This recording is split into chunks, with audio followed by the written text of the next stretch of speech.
بسم اللہ الرحمن الرحیم۔ ام المومنین حضرت عائشہ صدیقہ رضی اللہ تعالیٰ عنہا سے نقل ہے کہ انہوں نے بتلایا کہ نبی کریم صلی اللہ علیہ وآلہ وسلم پر وحی کا ابتدائی دور اچھے سچے پاکیزہ خوابوں سے شروع ہوا۔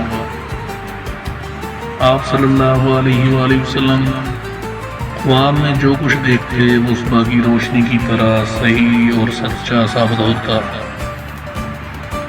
پھر من جانب قدرت آپ صلی اللہ علیہ وآلہ وسلم تنہائی پسند ہو گئے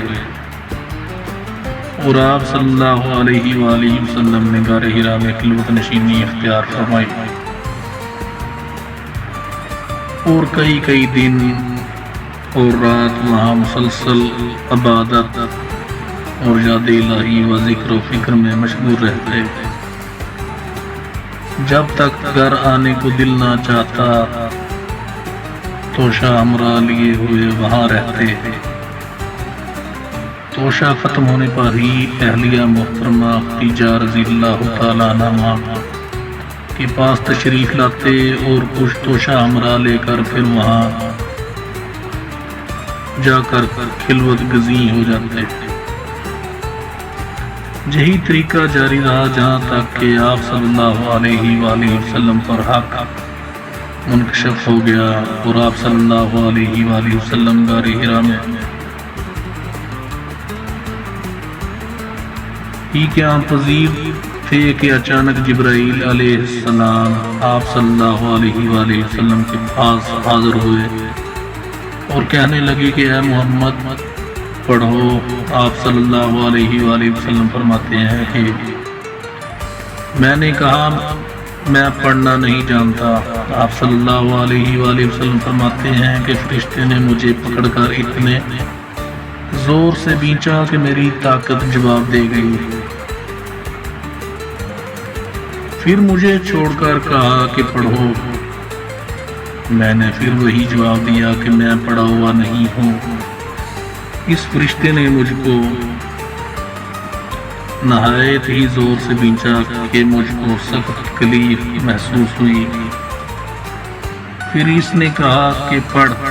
میں نے کہا میں پڑھا ہوا نہیں ہوں۔ فرشتے نے تیسری بار مجھ کو پکڑ کر اور تیسری مرتبہ پھر مجھ کو بینچا، پھر مجھے چھوڑ دیا اور کہنے لگا کہ پڑھو اپنے رب کے نام کی مدد سے جس نے پیدا کیا اور انسان کو خون کی فٹکی سے بنایا۔ پڑھو اور آپ کا رب بہت ہی مہربانیاں کرنے والا ہے۔ بس یہی آیاتیں آپ صلی اللہ علیہ وآلہ وسلم جبرائیل علیہ السلام سے سن کر اس حال میں غار حرا سے واپس ہوئے کہ آپ صلی اللہ علیہ وآلہ وسلم کا دل اس انوکھے واقعے سے کانپ رہا تھا۔ آپ صلی اللہ علیہ وآلہ وسلم خدیجہ کے ہاں تشریف لائے اور فرمایا کہ مجھے کمبل اوڑھ دو، مجھے کمبل اوڑھ دو۔ لوگوں نے آپ صلی اللہ علیہ وآلہ وسلم کو کمبل اڑا دیا۔ جب آپ صلی اللہ علیہ وآلہ وسلم کا ڈر جاتا رہا تو آپ صلی اللہ علیہ وآلہ وسلم اپنی زوجہ محترمہ خدیجہ رضی اللہ تعالیٰ عنہا کو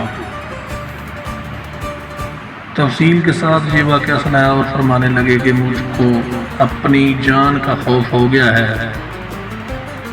آپ صلی اللہ علیہ وآلہ وسلم کی اہلیہ محترمہ خدیجہ رضی اللہ تعالیٰ عنہا نے آپ صلی اللہ علیہ وآلہ وسلم کی ڈاس بندھائی اور کہا کہ آپ کا خیال صحیح نہیں ہے، اللہ کی قسم آپ کو اللہ کہیں رسوا نہیں کرے گا۔ آپ تو اخلاق فاضلہ کے مالک ہیں، آپ تو کنبہ پرور ہیں، بے قصوں کا بوجھ اپنے سر پر رکھ لیتے ہیں، مہمان نوازی میں آپ بے مثال ہیں اور مشکل وقت میں آپ امر حق کا ساتھ دیتے ہیں۔ ایسے اوصاف سے حسنہ والا انسان جو بے وقت ذلت و خواری کی موت نہیں پا سکتا۔ پھر مزید تسلی کے لیے خدیجہ رضی اللہ تعالیٰ عنہ نے ورقہ بن نوفل کے پاس لے گئے آپ صلی اللہ علیہ وآلہ وسلم کو، جو ان کے چچا زاد بھائی تھے اور زمانہ جاہلیت میں نصرانی مذہب اختیار کر چکے تھے اور عبرانی زبان کے کاتب تھے، چنانچہ انجیل کو بھی حسب منشائے خداوندی عبرانی زبان میں لکھا کرتے تھے۔ انجیل سریانی زبان میں نازل ہوئی، پھر اس کا ترجمہ عبرانی زبان میں ہوا۔ ورقہ اسی کو لکھتے تھے، وہ بہت بوڑھے ہو گئے تھے، جہاں تک ان کی بینائی بھی رخصت ہو چکی تھی۔ خدیجہ رضی اللہ تعالیٰ عنہ ان کے سامنے آپ صلی اللہ علیہ وآلہ وسلم کے حالات بیان کیے اور کہا کہ اے چچا زاد بھائی، اپنے بھتیجے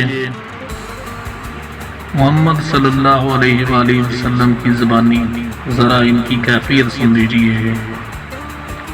وہ بولے کہ اے بھتیجے، آپ نے جو کچھ بولا، آپ نے جو کچھ دیکھا ہے، اس کی تفصیل سناؤ۔ چنانچہ آپ صلی اللہ علیہ وآلہ وسلم نے اول تا آخر واقعہ سنایا، جسے سن کر ورقہ بے اختیار ہو کر بول اٹھے کہ یہ تو وہی ناموسے معزز رازدان فرشتہ ہے جسے اللہ نے موسیٰ علیہ السلام پر وحی دے کر بھیجا تھا۔ کاش میں آپ کو اس عہد نبوت کے شروع ہونے پر جوان عمر ہوتا، کاش میں اس وقت تک زندہ رہتا جبکہ آپ کی قوم آپ کو اس شہر سے نکال دے گی۔ رسول اللہ صلی اللہ علیہ وآلہ وسلم نے یہ سن کر تعجب سے پوچھا کہ کیا وہ لوگ مجھ کو نکال دیں گے، حالانکہ میں تو ان میں صادق و امین مقبول ہوں۔ ورقہ بولا، ہاں یہ سب کچھ سچ ہے، مگر جو شخص بھی آپ کی طرح امر حق لے کر آیا، لوگ اس کے دشمن ہی ہو گئے۔ اگر مجھے آپ کی نبوت کا وہ زمانہ مل جائے تو میں آپ کی پوری طرح مدد کروں گا۔ مگر ورقہ کچھ دنوں کے بعد انتقال کر گئے، پھر کچھ عرصہ تک وحی کی آمد موقوف رہی۔